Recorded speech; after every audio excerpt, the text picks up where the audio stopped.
மனோஜ் வந்து விஜயா கிட்ட, "ரோஹிணினால தாம்மா நமக்கு இந்த பெரிய ஆர்டர் கிடைச்சிருக்கு.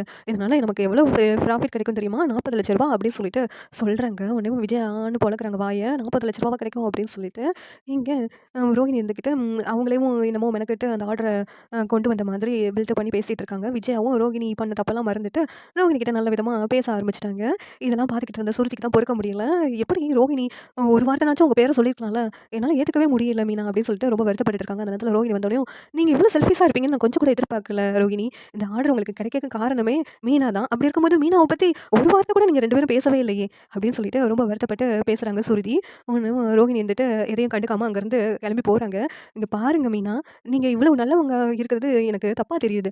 அதுவும் இவங்க செல்ஃபிஷா இருக்காங்கன்னு சொல்லி தெரிஞ்சே இவங்களுக்கு இந்த ஆர்டர் வாங்கி குடுத்துருக்கீங்களே! என்னால ஏத்துக்கவே முடியல மீனா" அப்டி சொல்லிட்டு இங்க சொல்லிக்கிட்டு இருக்காங்க சுருதி. மீனா இருந்துட்டு, "அவங்க எனக்கு நல்ல பேரு வாங்கி குடுப்பாங்கன்னு நான் ஒண்ணும் இதெல்லாம் பண்ணலங்க.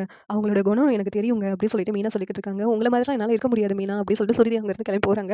அந்த நேரத்துல முத்து வந்துகிட்டு, "என்ன மீனா, நீ தான் இந்த ஆர்டர் வரதுக்கு காரணமா?"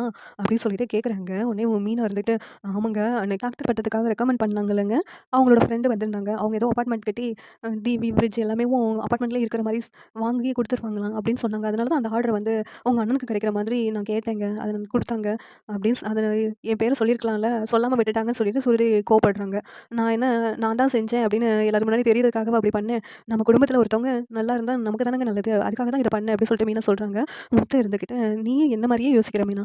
இப்படி இருக்கிறதுனால தான் எல்லாருக்கும் நம்மள இளக்காரமா தெரியுது போல இருக்கு மீனா அப்படின்னு சொல்லிட்டு முத்து வந்து சொல்றாங்க. அப்படிலாம் இல்லங்க. நம்ம கூட கணத்த நம்ம யாருக்காகவும் மாத்திக்க வேண்டாங்க. அப்படின்னு சொல்லிட்டு மீனா சொல்லிக்கிட்டு இருக்காங்க. இந்த சீரியல் எப்படி நல்லாருக்கும் நீங்க நினைக்கிறீங்கன்னு கமெண்ட் பண்ணுங்க. இந்த வீடியோ பிடிச்சிருந்தா லைக் பண்ணுங்க, ஷேர் பண்ணுங்க, சப்ஸ்கிரைப் பண்ணுங்க. Thank you.